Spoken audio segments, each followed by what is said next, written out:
Kami dari kelompok 8 akan menjelaskan tentang materi kebijakan makroprudensial.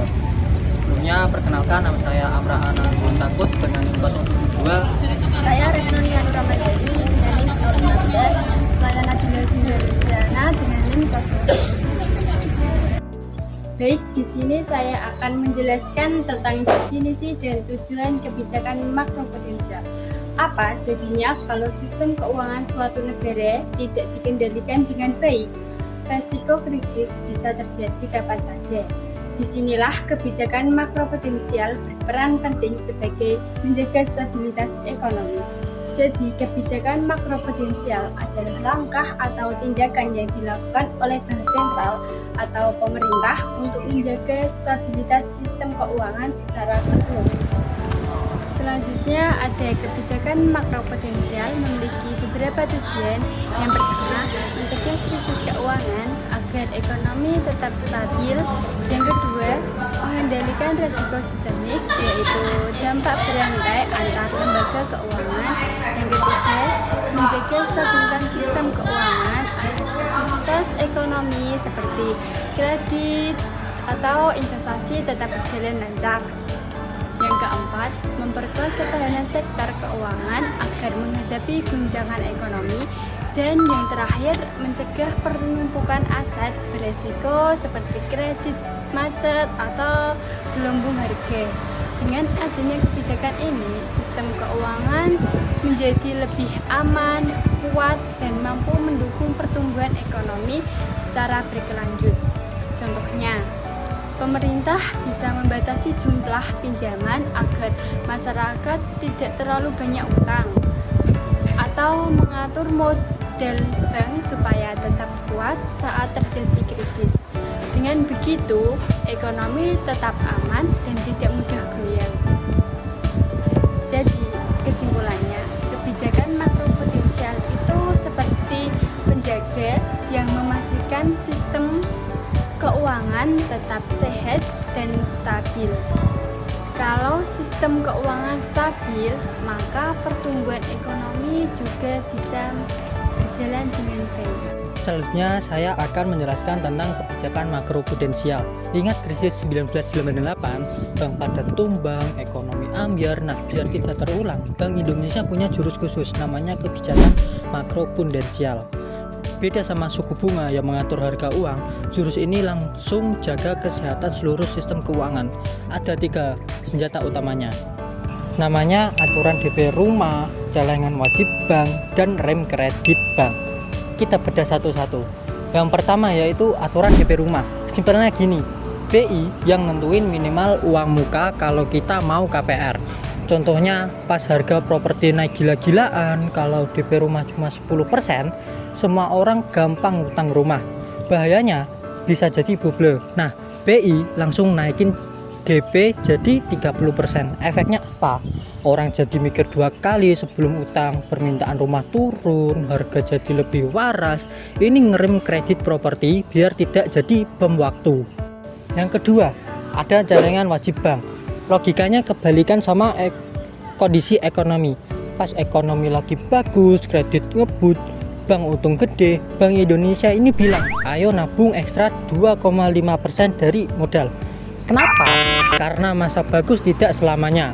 Pas ekonomi turun atau ada krisis, tabungan itu boleh dipakai. Bank jadi tidak gampang bangkrut dan masih bisa nyalurin kredit ke kita. Jadi ini kayak sedia payung sebelum hujan. Kalau sekarang statusnya 0%, artinya BI ngelihat ekonomi masih butuh didorong, belum perlu ngerem. Yang ketiga, ada rem kredit bank. BI mengukur seberapa kenceng bank ngasih kredit dibanding dana yang dia punya. Namanya rasio LVR. Batas amannya itu di 84-92%. Nah, kalau bank kelewat ngebut, misalnya LVR-nya 95%, langsung kena denda. Bank wajib setor duit lebih banyak ke BI. Tapi BI juga kasih insentif. Bank yang rajin nyalurin kredit ke UMKM atau sektor hijau, GWM-nya bisa dikasih diskon. Jadi ada hadiah sama hukuman. Tujuannya yaitu satu, biar bank tidak kehabisan likuiditas pas banyak nasabah narik uang bareng-bareng. Terus apa bedanya sama suku bunga BI? Suku bunga itu kayak gas dan rem buat seluruh ekonomi. Naikin bunga itu sama aja ngerem semua sektor. Nah, 3 jurus tadi itu lebih spesifik. Aturan DP rumah itu cuma ngerem sektor properti. Nah, sedangkan celeng wajib bank sama rem kredit bank itu cuma nyasar ke perilaku bank. Jadi keduanya itu kerja bareng. Suku bunga jaga inflasi, kebijakan makroprudensial jaga stabilitas bank dan lembaga keuangan. Dua-duanya bikin ekonomi kita tidak gampang goyang. Nah, sekarang lanjut ke hubungan kebijakan makroprudensial sama kebijakan moneter. Bayangin aja, ini tuh kayak dua alat yang dipakai barengan buat jaga ekonomi tetap stabil, tetapi cara kerjanya berbeda. Oke, pertama kita bahas kebijakan moneter dulu. Ini kebijakan yang dilakukan oleh Bank Indonesia untuk mengatur jumlah uang beredar dan suku bunga. Tujuannya untuk menjaga inflasi tetap stabil dan mendukung pertumbuhan ekonomi. Misalnya, kalau ekonomi lagi lesung, suku bunga diturunin biar orang makin semangat pinjam dan belanja. Sebaliknya, kalau inflasi lagi tinggi, suku bunga dinaikkan biar pengeluaran berkurang. Nah, selanjutnya kebijakan makroprudensial. Kalau ini kebijakan untuk menjaga stabilitas sistem keuangan secara keseluruhan, bukan hanya inflasi. Tujuannya supaya tidak terjadi krisis atau gelembung ekonomi.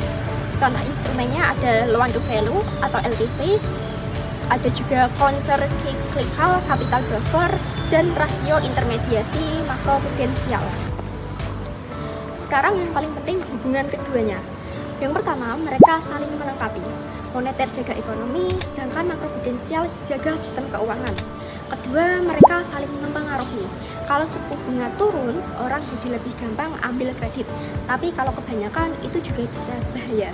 Nah, di sini nih, makroprudensial masuk buat ngerem. Yang ketiga, kadang bisa tabrakan juga. Misalnya moneter pengen ekonomi tumbuh, tetapi makroprudensial harus menahan risiko.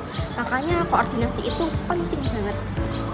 Contohnya, kalau kredit lagi booming banget nih, meskipun suku bunga nggak naik, aturan kredit bisa diperketat. Sebaliknya, pas krisis, suku bunga diturunin dan aturan bisa dilonggarkan biar ekonomi pulih. Jadi intinya dua kebijakan ini harus jalan bareng dan harus saling berkaitan. Kalau nggak sinkron, bisa bikin kebijakan jadi kurang